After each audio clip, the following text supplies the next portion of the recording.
আমি তার পরবর্তী ফলাফল ঘোষণার পরে যখন তাদের কমিটির পক্ষে থেকে এই সুন্দর উত্তরীয়টা আমাকে যখন উপহার দেব এই জুয়েল এমপি, তখন কি বলবো, আমি নির্দলীয় স্বতন্ত্রভাবে আমি নির্বাচিত হয়েছি। আমি সকল কমিউনিটির প্রতিনিধিত্ব করবার জন্য আমি এসেছি।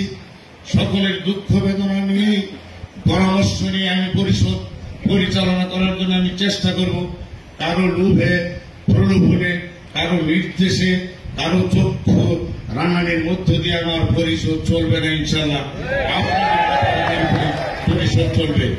আগামী জাতীয় সংসদ নির্বাচন আসবে, সেখানে আমাদের ভূমিকার উপরে নির্ভর করবে আগামী দিনের পথ চলা। আমি শুভ কামনা করি, জুয়েল আহমেদ তার দলকে আমি শুভ কামনা করি। আমরা চেষ্টা করব এই উত্তরীয়ের বিনিময়ে এবং আমার স্পষ্ট ভূমিকা থাকার কারণে আমরা চেষ্টা করবো এই ঋণ পরিশোধ করার জন্য। আপনারা সকলে ভালো থাকবেন। এতক্ষণে আমি আপনাদের কাছে অনুরোধ করি, আমি স্বতন্ত্র নির্বাচন করছি, একা নির্বাচন করেছি। আমি একজন একক মানুষ, কিছু বন্ধু বান্ধব শুভার্থী পেয়েছি। আপনাদের মধ্যে অনেক ইন্টেলেকচুয়াল আছে, বুদ্ধিজীবী আছে, আমাকে পরামর্শ দেবে। এবং আমাদের দলের ভিতরেও কিছু বুদ্ধিজীবী আছে, তাদের প্রতি বিএনপির বুদ্ধিজীবীদের কাছে আমি দাবি করবো আমাকে যাতে সব পরামর্শ দিয়ে জনস্বার্থে, জনকল্যাণের জন্য, উন্নয়নের জন্য, সামগ্রিক ডেভেলপমেন্টের জন্য হালুয়াঘাটকে সুন্দর এবং অসাম্প্রদায়িক একটা স্থিতিশীল আপনার এই নগরী গড়ে তোলার জন্য আপনারা সৎ পরামর্শ দিবেন। আর ইতিমধ্যে আমি যে কথাগুলো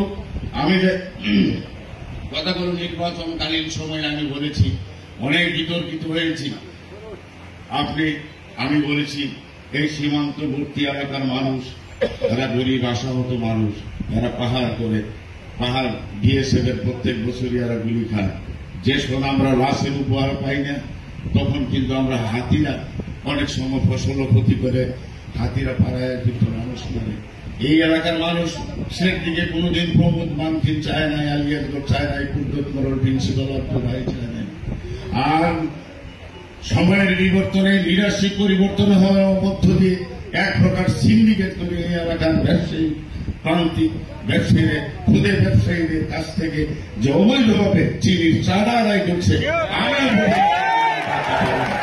আমি অতীতে সদরের এলাকার 12 কিলোমিটার সীমান্তবর্তী এলাকা 5 নম্বরের মালামাল, 1 নম্বরের মালামাল, সদর এলাকার মালামাল সব হামিদ চেয়ারম্যানের বুকের উপর দিয়ে যেত।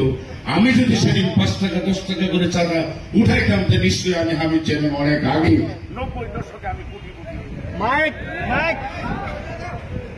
হামিদ চেয়ারম্যানকে যদি উপজেলা চেয়ারম্যান নির্বাচিত যদি করতে পারেন, তাহলে ইনশাআল্লাহ অতীতে হামিদ চেয়ারম্যান আপনাদের কাছ থেকে ঘুষ খায় নাই, চাঁদা দাবি করে নাই। তাইলে আমি উপজেলা চেয়ারম্যান নির্বাচিত হইলে ইনশাআল্লাহ আমি তো খাবই না, অন্য কাউকে খাইতে দিব না। এই কথাগুলো বলছি।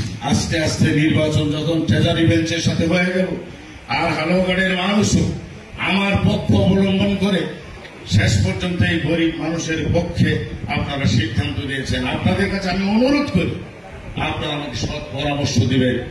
অসাম্প্রদায়িক হালুয়াঘাট গড়ার জন্য, একটা স্থিতিশীল হালুয়াঘাট গড়ার জন্য নির্বাচন উত্তর সময় এখন পর্যন্ত আমার লোকদের হয়রানি করা হচ্ছে।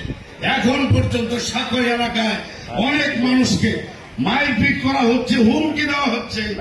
এই সকল যদি চলতে থাকে, আমি বারবার দায়িত্বহীন ভাষায় বলতে চাই, মাননীয় সংসদ সদস্য আগে আপনার বিরুদ্ধে ডিপুটেশন দিয়েছি, অভিযোগ দিয়েছি।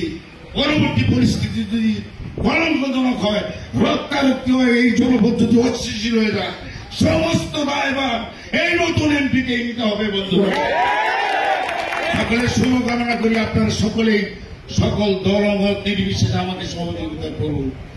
সকল বুদ্ধিজীবীদেরকে বলবো, এই স্থিতিশীল জনপদ করার জন্য আপনারা আমাকে সাহায্য করুন।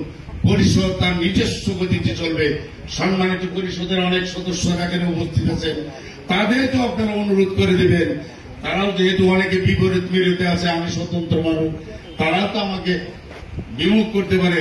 আমি তাদেরকেও অনুরোধ এই সবার মাধ্যমে অনুরোধ করি, সংখ্যাগরিষ্ঠ ইউনিয়ন পরিষদের চেয়ারম্যান মহোদয় যারা আছেন, আমাকে সর্বাত্মকরণে আপনারা সহযোগিতা করবেন। ইনশাআল্লাহ হালুয়াঘাটে আমরা যথেষ্ট চেষ্টা করব একটা সৃষ্টিশীল নগরী করার জন্য। আপনাদের শুভকামনা করে এই পরিবারের জুয়েল আরেঙ্গের সকল শুভার্থী বন্ধুদের শুভকামনা করে আমার কথা শেষ করছি। আসসালামু আলাইকুম।